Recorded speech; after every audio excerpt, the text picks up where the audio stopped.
Hi everyone, so I'm back from my break. Thank you for sticking around and watching my videos. Welcome back to the channel. When I was on my break, I thought a lot about, more content, what I want to produce. And I, found out that it might be fun to explore this new format, more audio focused. I guess you could call it a podcast. Let's just see where this takes us. Maybe you're gonna like it. Maybe not, we'll see. So in this episode, in this video, I'm gonna ask a very profound question and then try and answer that question myself. And that question is, what is good design? If you're here, if you're watching this, if you're listening to this, my assumption is that you wanna do your job well. And I think that's something that, is very common for a lot of practitioners of this discipline. A lot of us want to do our job well, right? But then you run into this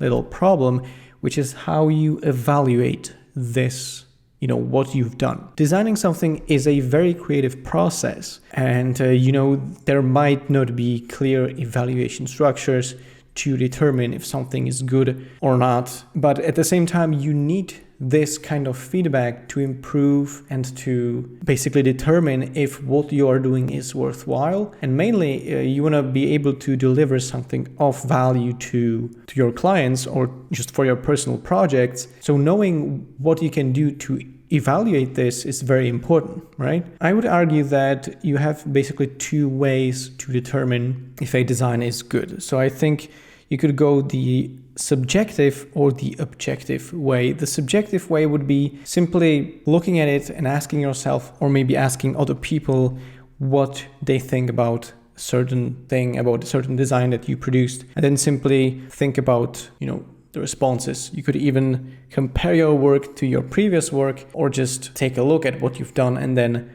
ask yourself, do I like this? So that is very subjective. Even if you do a poll, even if you do a survey, you still get a set of subjective answers and people basically sharing their emotional response about your outcome, right? But then you have the objective way of evaluating your design, which is where you need to have some quantifiable objective, right? Like conversion rates or speed or number of steps by which you want to evaluate your design. So that is where you're moving into the rigid, scientific-like area of design, where you kind of move away from the creative and the artistic aspect of this field. And some people don't like it, and I totally understand, but that's a whole another topic for another video. But the fact is that when companies hire you, or when people hire you, they usually want to get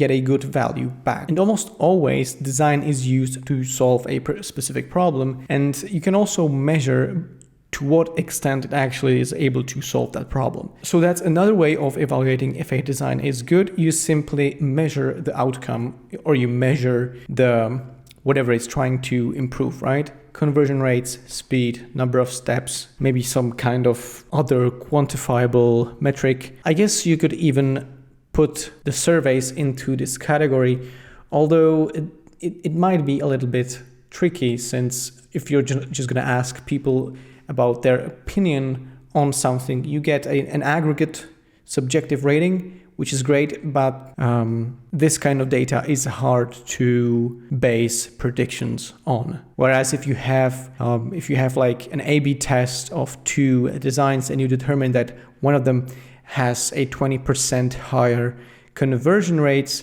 then you're it's really pretty reasonable to assume that this is going to continue to deliver this kind of performance, that there is something inherently better about the winning variant of the A/B test as opposed to the losing variant. Whereas if you simply pool, for example, if you ask 1,000 people if they like your new logo, then if people are going to answer that they do like your new logo, that doesn't necessarily mean that this is going to translate into people clicking on your, visiting your website, buying stuff from you, or visiting your stores or whatever. So it is very important to determine what's the purpose, or what's the goal, what's the problem that your design is supposed to solve, and then, and only then, if you know what that is, you can determine what good design actually is, in my view. Because there are key differences between design and art, so I would argue, in my view, art is always about, or primarily about, some kind of authentic expression, whereas design is primarily about solving a problem. So that's a key difference, and that's maybe where you run into problems if you want to measure if a design is good purely based on your subjective rating. So to summarize, good design, in my view, is a design that solves a problem well and is fulfilling its primary objective well. So in the next episode, I think we could go over